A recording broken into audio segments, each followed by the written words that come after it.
this Christmas. It's practically here. Then he growled, with his Grinch fingers nervously drumming. I must find some way to stop Christmas from coming. For tomorrow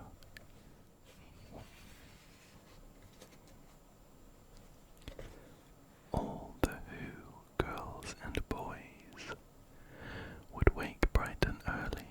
They'd rush for their toys. And then, oh the noise, oh the noise, noise, noise, noise. That's one thing he hated, the noise, noise, noise, noise.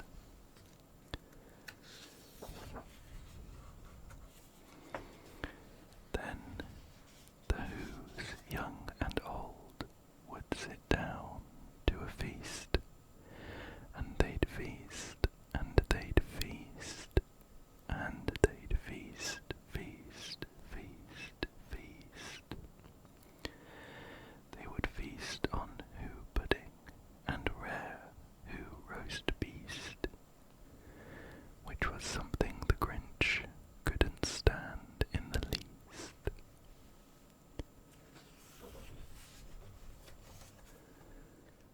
And then they'd do something he liked least of all.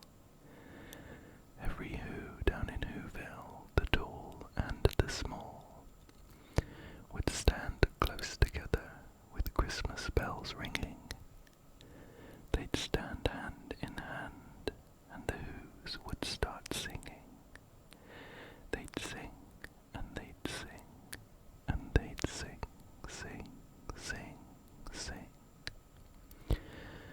And the more the Grinch thought of this Who Christmas sing, the more the Grinch thought, I must stop this whole thing. Why, for 53 years I've put up with it now. I must stop this Christmas from coming. But how?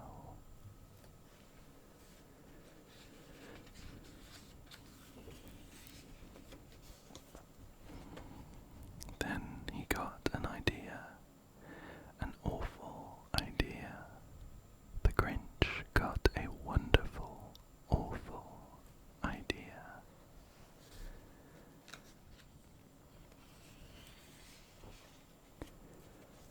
I know just what to do, the Grinch laughed in his throat, and he made a quick Santa Claus hat and a coat, and he chuckled and clucked. What a great Grinchy trick! With this coat and this hat, I look just alike Saint Nick. All I need is a reindeer. The Grinch looked around,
over the snow.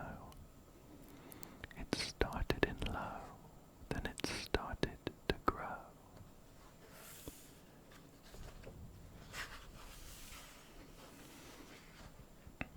But the sound wasn't sad. Why, this sound sounded merry. It couldn't be so, but it was merry, very. He stared down at Whoville. The Grinch popped his eyes. Then he shook. What he saw was a shocking surprise.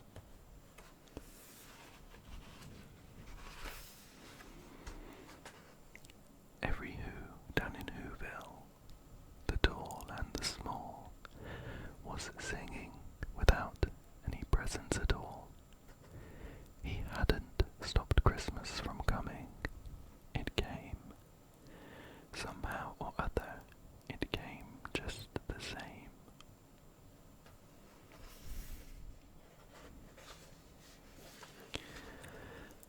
And the Grinch, with his Grinch feet ice cold in the snow, stood puzzling and puzzling.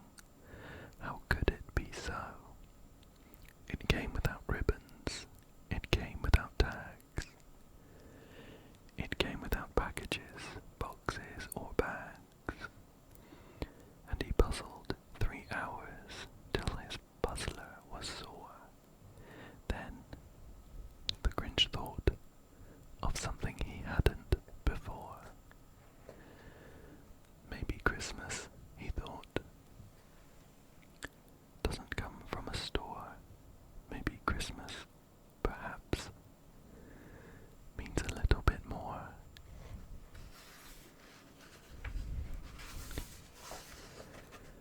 And what happened then? Well, in Whoville they say that the Grinch's small heart grew 3 sizes that day, and the minute his heart didn't feel quite so tight, he whizzed with his load through the bright morning light, and he brought back the toys and the food for the feast. And he, himself, the Grinch, carved the roast beast.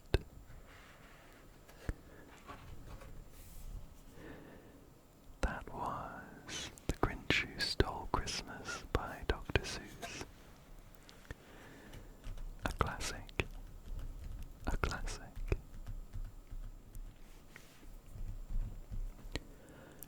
Next up, why don't we read The Snowman, based on the classic story by Raymond Briggs.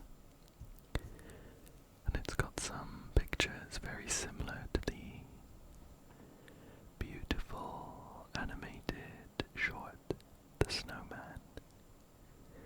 Definitely try and look that up if you haven't seen it yet. The music is incredible. Let's start reading The Snowman.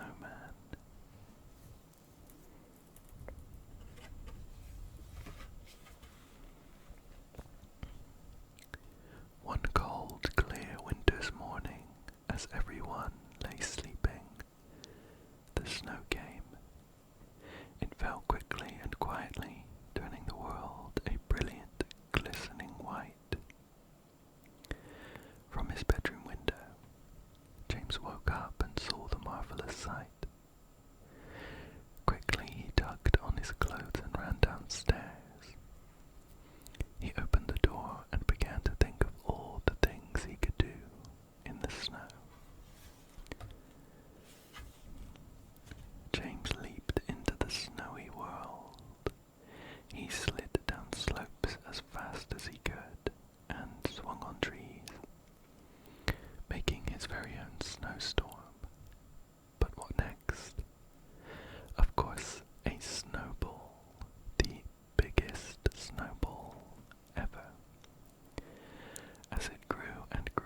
Snowman still needed a face. James ran inside and found a tangerine for the nose, 2 pieces of coal for his eyes, and an old green hat and scarf. Last of all, James gave his snowman a great big smile. Now he was perfect.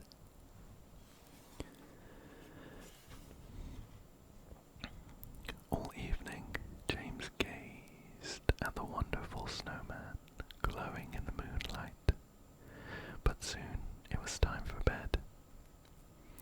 As he brushed his teeth, James took one last look at his snowman. He drifted off to sleep, imagining what snowy fun tomorrow would bring. In the middle of the night, James awoke suddenly. He'd been dreaming of his snowman.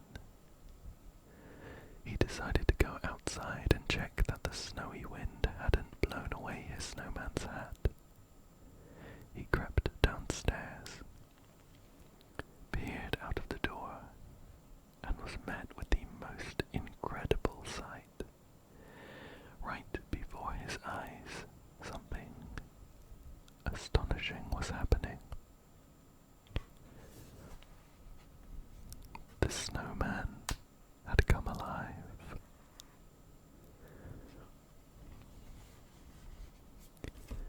James was worried that he was still asleep, but when he felt a cold, snowy hand reach out and shake his own, he knew it was no dream. This was real. "Come in," he said to the snowman. "I'll show you around."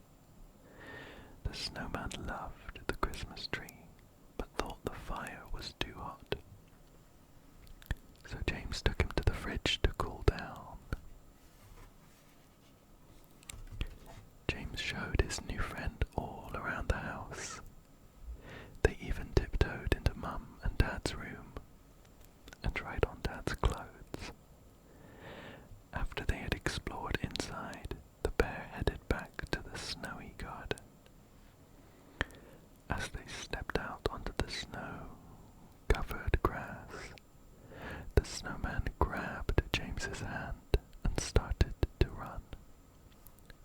Until, all of a sudden, they were flying.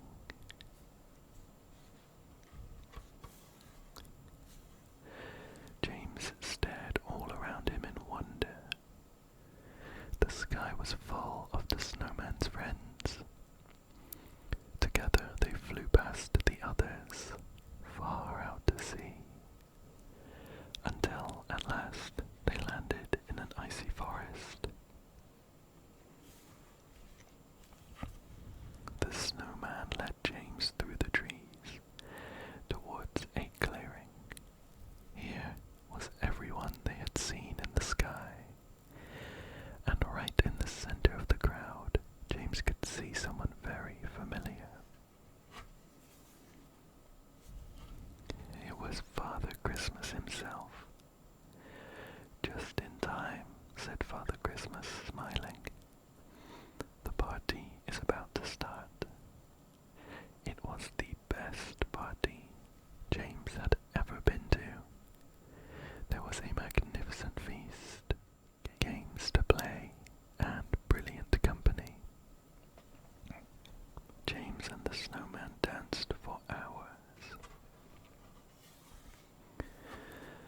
As the first rays of sunlight appeared over the treetops, Father Christmas handed James a present.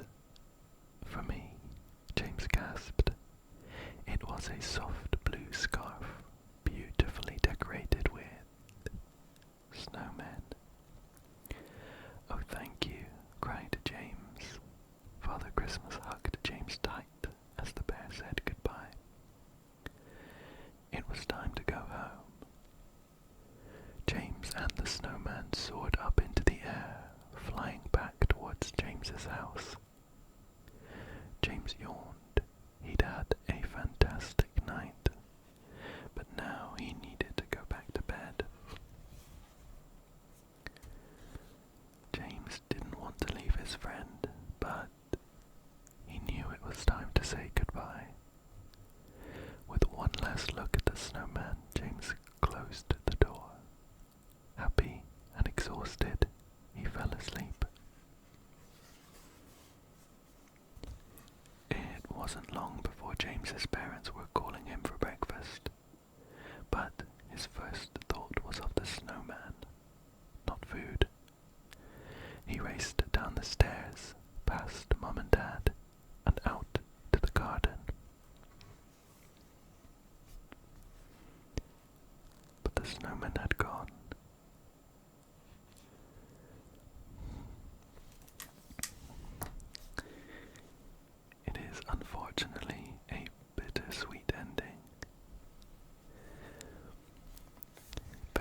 was that James loses his friend the Snowman, but it's the memories that really matter. I love this one, and again, the animated short is a must-watch on Christmas. Our final story tonight is yet again another classic. The Night Before Christmas by Clement Clark Moore.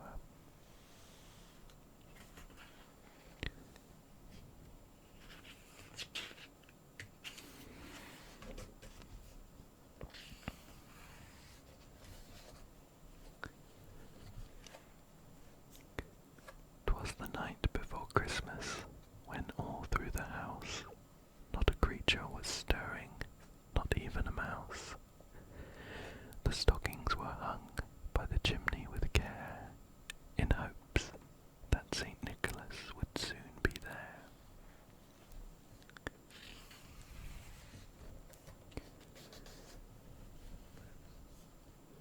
The children were nestled all snug in their beds, while visions of sugar plums danced in their heads, and Mamma in her kerchief, and I in my cap, had just settled our brains for a long winter's nap.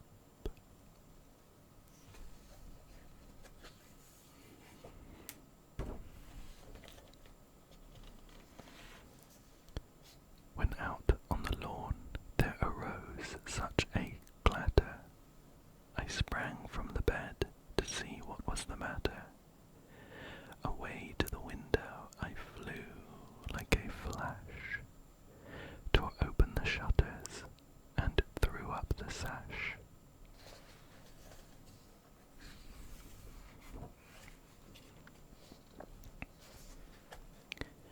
The moon on the breast of the new-fallen snow gave the lustre of midday to objects below, when what to my wondering eyes should appear but a miniature sleigh and 8 tiny reindeer.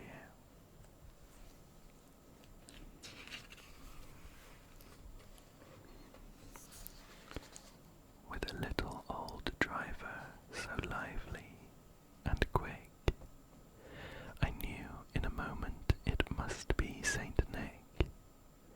More rapid than eagles his coursers they came, and he whistled and shouted and called them by name.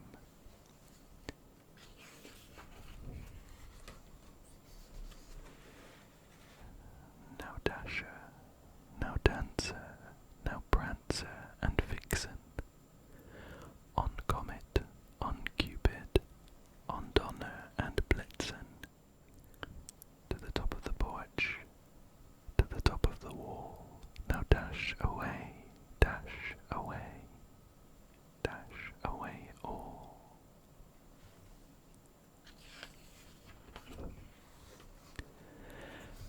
As dry leaves that before the wild hurricane fly, when they meet with an obstacle, mount to the sky. So up to the housetop the coursers they flew, with the sleigh full of toys, and Saint Nicholas too.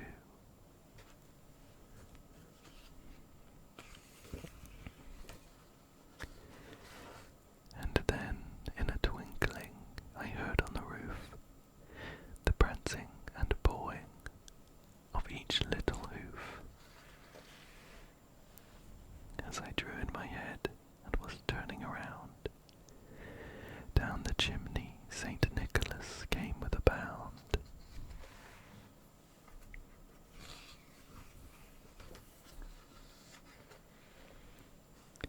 He was dressed all in fur from his head to his foot, and his clothes were all tarnished with ashes and soot. A bundle of toys he had flung on his back, and he looked like a peddler just opening his pack.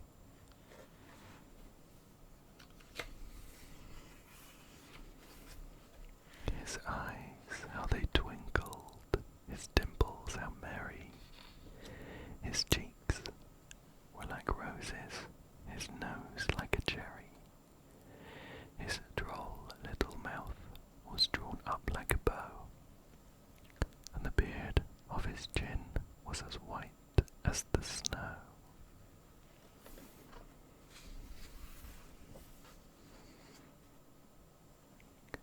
The stump of a pipe he held tight in his teeth, and the smoke, it encircled his head like a wreath.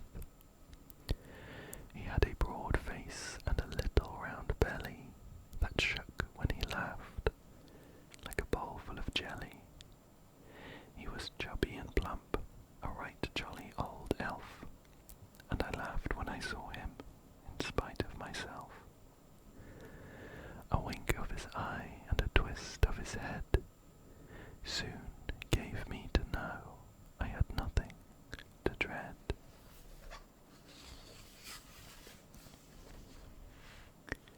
He spoke not a word, but went straight to his work, and filled all the stockings, then turned with a jerk, and laying his finger aside of his nose, and giving a nod, up the chimney he rose.